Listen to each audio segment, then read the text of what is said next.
So, kind of moving ahead now from the kind of protein topic and some of the other topics we've mentioned, let's get back to the ketogenic diet itself, or we could call it nutritional ketosis, or I guess there's various definitions depending on what we say. But in general, when we look at the ketogenic diet, what, in your opinion, are the top benefits, the most important benefits, or the most impactful, significant benefits of that Well, that nutritional would approach?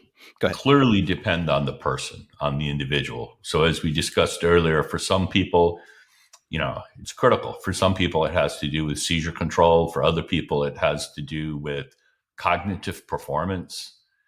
A lot of people see a tremendous dip in cognitive performance around 2:00 in the afternoon. Mm-hmm. And this goes away once you're well adapted to a ketogenic diet. For some people, it's weight loss. I think for most people that go into it, it's for weight loss.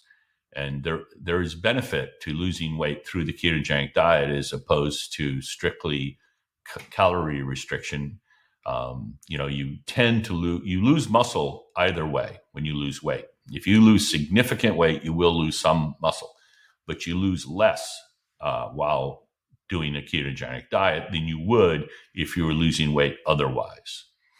I think there are numerous benefits, but insulin is a big boogeyman that doesn't get talked about enough. You mentioned Ben Bickman, he does talk about it, but most people most docs don't even check you for insulin. If you not known to have disease and you go to your doc and he gives you the blood test or she gives you the blood test, insulin won't be on it. They'll check glucose.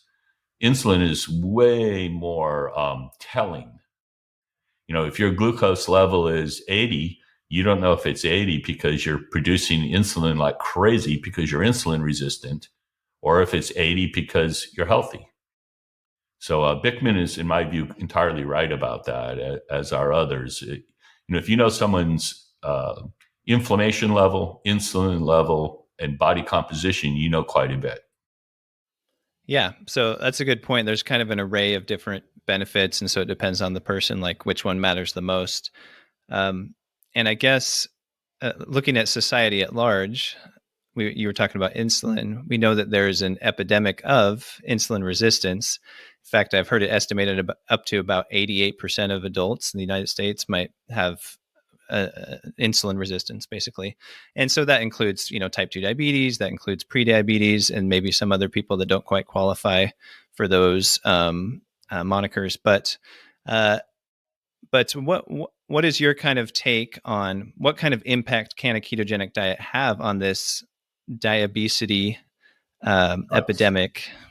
I think it's probably the most effective approach for most people. Maybe not for everyone, but for most people. When you mentioned 88% of the people, I think that was a study that showed something like that had a form of metabolic derangement. They were unhealthy in terms of metabolism, and that often involves insulin. The ketogenic diet and or fasting are great ways to address that issue. And you see it work every day. But diet is one of those things that the country is sufficiently brainwashed that I would say not a day goes by that someone doesn't send me a paper or some kind of clipping about how this will surely kill you quickly. And it's quite frustrating. Also, another thing, pet peeve, since I mentioned a pet peeve, you mentioned 88% of the people have some form of insulin problem, typically insulin resistance. That now is normal. And this is what people don't understand. When they get their blood test result back and the doc looks them in the eye and says it's normal, you need to find a new doctor. Homer Simpson is normal. So when you go to Quest and you get your numbers back, that's based on the population, the general population, many of which are almost all of which are insulin resistant and have diabetes and all kinds of other ailments. And then you got this distribution and you're green, so you're good to go. Well, you're in there with Homer and all the rest. You don't want to be in there with Homer. You want your insulin level to be like 3 or 4. And believe me, your doctor will be shocked if it's 3 or 4. Yeah, good points. Yeah, like the range of normal. The range of normal has probably kind of migrates over time because It it's does, based on a standard based on the deviation or average. something. Yeah, Yeah. yeah, Look something at like. testosterone levels. Uh, you know, go to Starbucks. Check out the guy who gives you your latte. Right? He's normal. Uh-huh. Um, yeah, good point. Yeah, you mentioned that keto, in your opinion, is basically the best treatment for these people that have, let's say, type 2 diabetes or pre-diabetes, because of course they have insulin resistance, and then the downstream effect is Right. the eventually getting high blood sugar, and that's what we call diabetes, and start all these different treatments for it. Um, and yeah, I'd say you're right. It's probably the most obvious treatment in a sense, is like you're not tolerant to carbs. You have carb intolerance.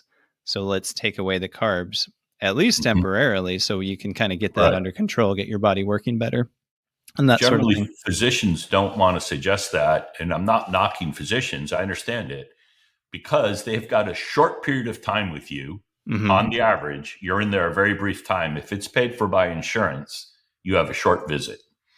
And Hmm. they're very worried because they put you on some kind of an eating pattern. And let's say it actually worked and it tremendously lowered your blood sugar and it affected your insulin. This will mess up the dosing, the insulin dosing. So they're quite worried about that. I have a lot of new physician friends that prefer prescribing insulin and just tell them to eat whatever they want, because they don't want to have to deal with what the effect on the dosing is. And the effect is dramatic. If you look at the success Virta's had, a company that Jeff Volek and others started, Virta's had incredible success taking real diabetics all the way down to where they don't need insulin. And unless you have coaching, of course, Virta provides really good coaching. But unless you have somebody looking at you and looking at your numbers and coaching you, it makes dosing the insulin very, very hard. Yeah, good point. So yeah, the thing about doctors and other medical providers is, first of all, we don't really learn that stuff in school, of like real nutritional interventions. I mean, maybe now they're talking about a ketogenic diet a little bit more than they used to. I don't know.